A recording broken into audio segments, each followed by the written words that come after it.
Ipaalala po ninyo, mahal na Panginoon, sa Kongreso na sagrado ang tiwala ng bawat Pilipino, na ang botong ipinagkaloob sa bawat halal na pinuno ay bunga ng kalayaan at demokrasya.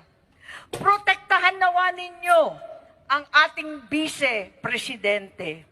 Ang kagandahan taglay ng kanyang puso, pagiging matiisin, mapagpatawad, at mapagkalinga.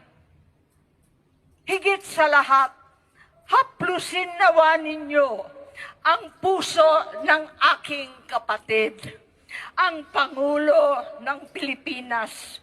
Buksan po ninyo ang kanyang mga mata at bigyan niyo siya ng kaliwanagan ng pag-iisip.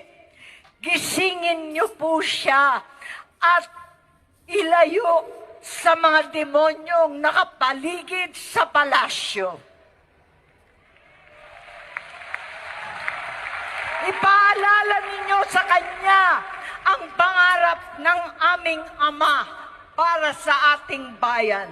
Maging gabay, sana ang kasaysayang humubog sa aming pamilya. Napakinggan niya ang